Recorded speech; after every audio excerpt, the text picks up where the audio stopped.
मन्नत जी मुझे दादी मुझे समझ ही नहीं आ रहा है कि मैं बोलूं क्या, फील क्या करूं, रोऊं, चिल्लाऊं, क्या करूं?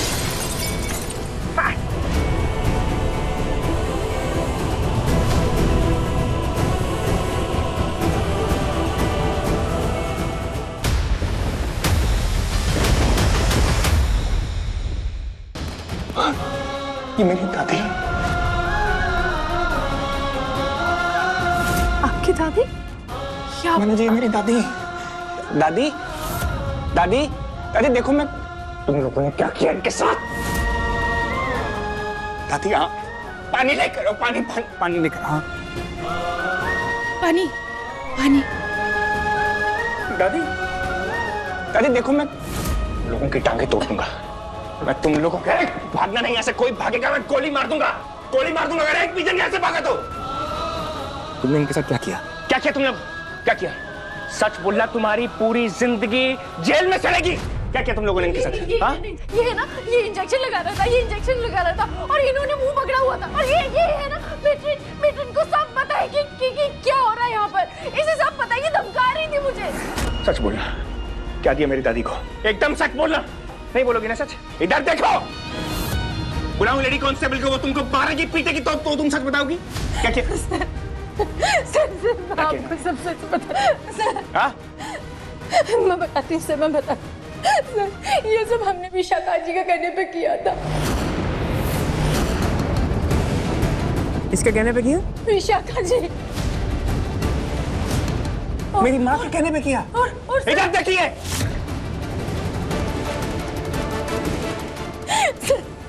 विशाखा जी ने ये दवाई दी थी कि हमन को रोज ये खिलाए ताकि जल्दी मर जाए। इंजेक्शन भी होगा।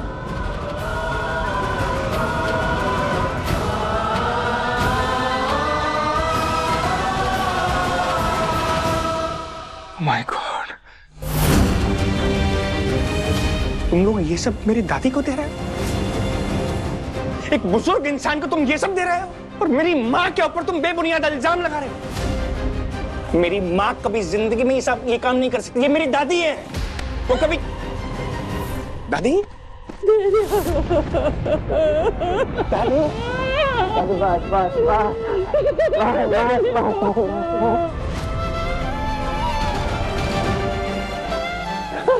बस क्या हुआ दादी? बस तेरी माँ सब कुछ कर सकती,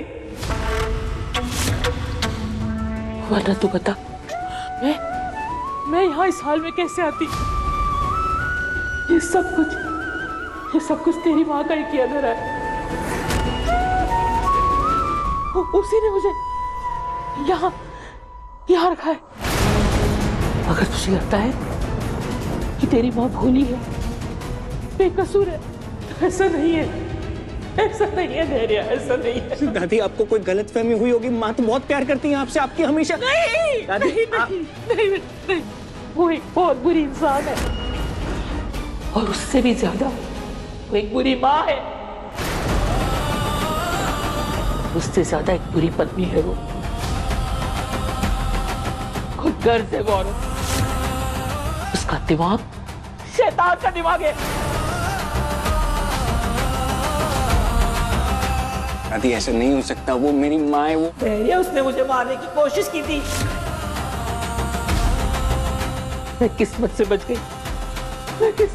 गई हूँ धैर्य।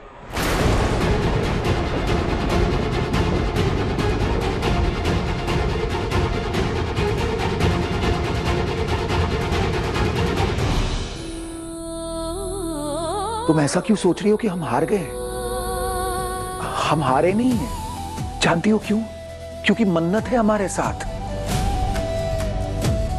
अरे उस बच्ची को तो बचपन में ही मरने के लिए छोड़ दिया गया था, लेकिन मन्नत ने मौत को भी हरा दिया। फाइटर है वो नीतू, बिल्कुल हमारे विक्रांत की तरह। और मुझे पूरा भरोसा है मन्नत कोई ना कोई चमत्कार जरूर करेगी नीतू। डैडी सर, आपकी दादी ठीक कह रही है। ये आपके सामने आपके सामने विशाखा जी ने कहा था ना कि क्योंकि उन्हें यकीन नहीं है तो उन्हें प्रॉपर्टी के पेपर्स चाहिए होंगे।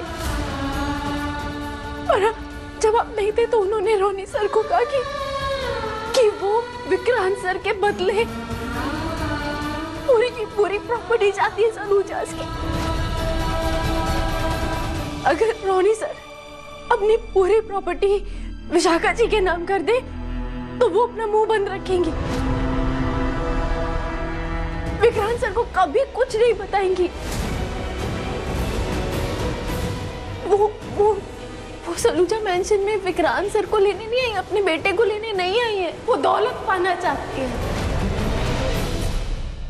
देखिए आप बहुत ईमानदार हैं, उस बात का फायदा उठा रही है, आपके प्यार का, आपके भरोसे का फायदा उठा रही है। वो इस्तेमाल कर रही है आपकी ईमानदारी का।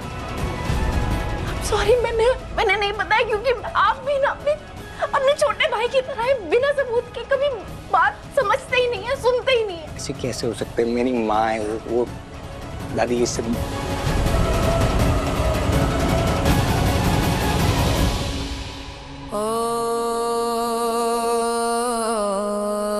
दादी, मैं आपसे कोई सबूत नहीं मांगूंगा, आप मुझे सच बताना।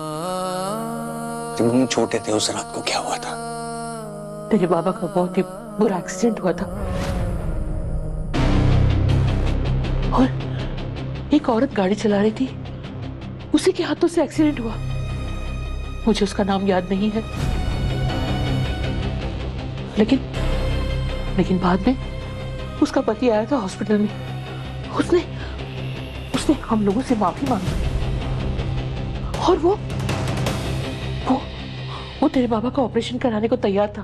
देखिए जो कुछ भी है ना, आप हॉस्पिटल का खर्चा, एक्सीडेंट के लिए जो भी खर्चा हुआ है, जो कुछ भी है, इस परिवार को जो कुछ भी चाहिए मैं देने के लिए तैयार हूं। डॉक्टर ने कहा था कि ऑपरेशन बहुत जरूरी है। माताजी, इनके पति की हालत बहुत खराब है, हमें अर्जेंटली ऑपरेशन करना होगा। तेरी माँ ने डॉक्टर को मना कर दिया। नहीं डॉक्टर, हमें कोई ऑपरेशन नहीं करवाना। ऑपरेशन करने से मना कर दिया क्योंकि उस औरत को ना अपने पति की और ना अपने बेटे अमन की पड़ी थी। कहां से लाऊंगी मैं उसके इलाज का खर्चा? वैसे बच्चों का बोझ भी मेरे ही सर पर है। बड़े साहब आएंगे, वो अस्पताल का बिल तो देंगे ही, लेकिन 2-4 लाख से मेरा क्या फायदा? फायदा तो तब होगा जब तेरा बेटा भूषण इस हादसे में मारा जाए। उस आदमी ने हम सबसे माफी मांगी, उसने स्वीकार किया कि ये गलती उसकी पत्नी से हुई है। प्लीज माँ जी, देखिए मैं मानता हूं आपने बहुत कुछ सहा है, लेकिन हमने भी हमारा बच्चा खो दिया। देखिए मैं आपके बेटे को वापस तो नहीं ला सकता, लेकिन आपके परिवार के लिए मैं जो भी कर सकता हूं ना, मैं करने के लिए तैयार हूं। क्योंकि उसकी पत्नी एक सदमे में थी। उसने हमें बताया कि उन दोनों ने अपना एक बच्चा खो दिया था किसी बीमारी के चलते हुए, और वो बच्चा अमन की हम उम्र का था। इसीलिए वो उसे अपना विक्रांत मानकर घर लेकर चली गई, और वो हमारे अमन को लौटाना भी चाहता था। हमें तो अमन उसी दिन वापस मिल जाता, लेकिन तेरी माँ ने चंद पैसों के खातिर अमन को बेच दिया। अगर आपको इस बच्चे को ले जाना है तो 50 लाख दीजिए।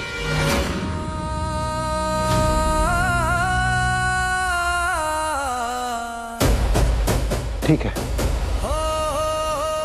आपको आपके 50 लाख मिल जाएंगे, लेकिन आज के बाद आप मेरे या मेरी पत्नी के आसपास भी नजर नहीं आएंगी।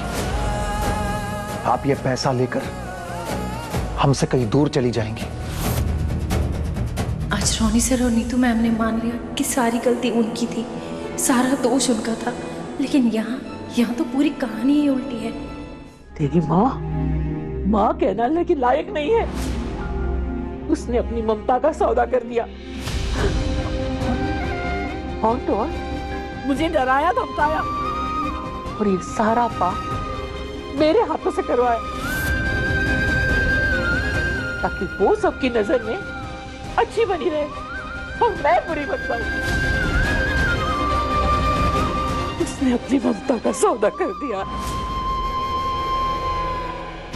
पापा जी, आखिर आपने नीतू मैम और रॉनी सर की प्रार्थना सुनी। उनके प्यार की जीत होगी, सच की जीत होगी।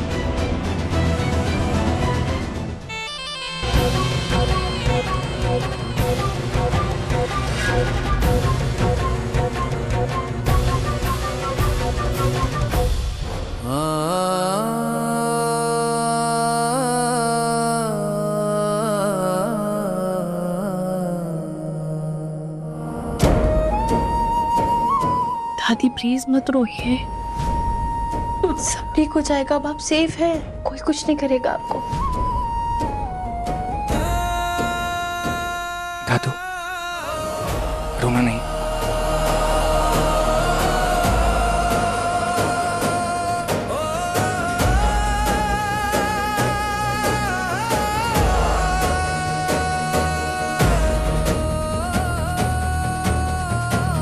पता नहीं लाइफ क्या क्या दिखाएगी।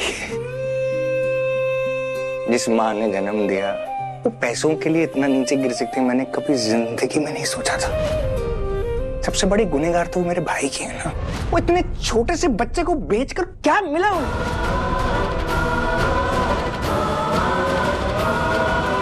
ये भी नहीं सोचा कि मुझ पर क्या बीतेगी।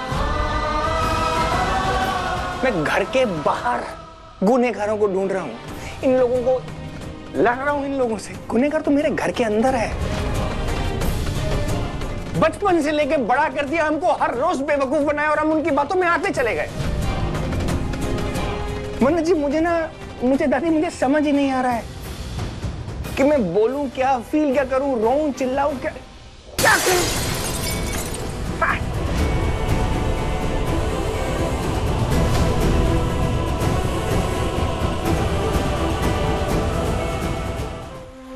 पहले मैं जाती हूँ विक्रांत के पास, उसके बाद आप आना।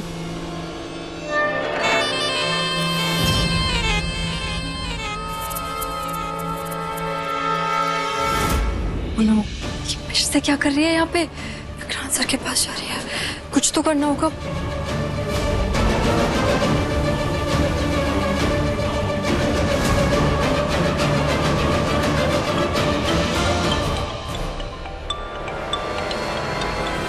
ये क्यों कॉल कर रही है? शायद और पैसे चाहिए होंगे इसे।